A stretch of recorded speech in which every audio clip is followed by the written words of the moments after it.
selanjutnya yaitu adalah lagu khas Indonesia. Contoh beberapa dari lagu khas Indonesia yaitu Soleram dari Riau, Injit-injit semut dari Jambi, Anak tupai dari Lampung, berasal dari Lampung, Mang Inang Sumatera Barat, Kincir-kincir dari Jakarta, Bubui bulan dari Jawa Barat, Gundul-gundul pacul dari Jawa Tengah, Ampar-ampar pisang dari Kalimantan Selatan, Si patokaan dari Sumatera Utara, Sulawesi Utara, Apuse dari Papua, Sajojo juga sama dari Papua. Nah, itu adalah lagu-lagu khas Indonesia. Sekarang ada lagi untuk selanjutnya yaitu alat musik yang ada di Indonesia.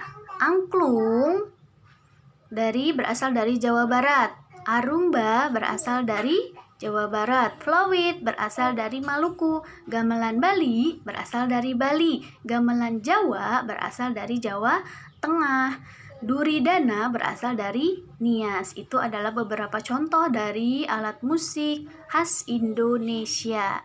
Untuk selanjutnya yaitu pakaian adat Indonesia.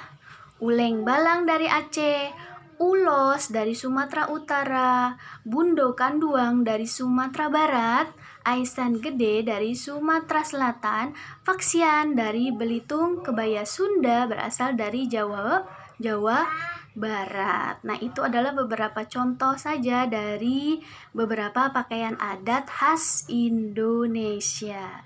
Nah, untuk selanjutnya yaitu pembelajaran bahasa Indonesia. Kemarin kita sudah mempelajari tentang keadaan cuaca yang cerah, dan sekarang tentang keadaan cuaca panas. Nah, di sini cuaca panas adalah keadaan matahari ketika memancarkan sinarnya dengan terik. Ya, cuaca panas ditandai dengan berbagai keadaan atau kondisi. Nah, udara akan terasa panas dan terasa membakar kulit. Saat panas, angin tertiup kencang, banyak debu berterbangan. Ya, faktor yang menyebabkan udara panas adalah cahaya matahari yang terlalu terik atau menyengat. Nah, makin tinggi di suatu tempat, maka suhu udaranya semakin rendah atau sejuk. Nah, suhu udara di daerah pantai terasa panas, sedangkan di pegunungan itu adalah terasa dingin. Itu adalah tentang keadaan cuaca panas, ya.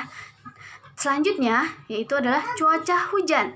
Cuaca hujan itu terjadi di saat butiran yang tersimpan di awan jatuh ke bumi. Nah, hujan terjadi di langit, langit biasanya menjadi gelap dan matahari tertutup oleh awan mendung sehingga suhu udara menjadi dingin, dan hujan berasal dari udara yang mengambil uap air. Ya, itu adalah keadaan cuaca hujan. Ya, di sini uap air terjadi karena adanya pemanasan matahari ya terhadap air bumi atau air kolam, air danau, air laut, dan air sungai. Udara tersebut naik mencapai suhu tertentu. Nah, uap air akan mengembun menjadi titik-titik air. Titik-titik air berubah menjadi tetesan air. Nah, makin lama tetes-tetesan air makin berat dan akhirnya jatuh ke bumi dalam bentuk hujan.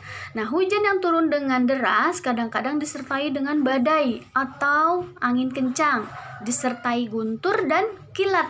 Nah, badai dapat menyebabkan kerusakan parah dan bumi.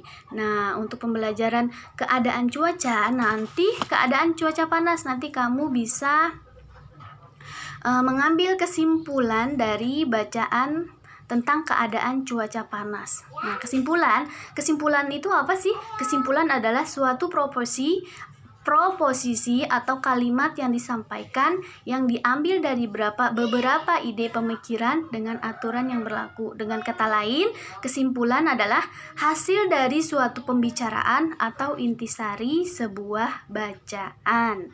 Ya, itu adalah pembelajaran tentang keadaan cuaca dan cuaca panas dan cuaca hujan. Nah, itu adalah pembelajaran tema untuk hari ini. Mudah-mudahan kamu dapat mengerti dan dapat dipahami. Ya, wassalamualaikum warahmatullahi wabarakatuh.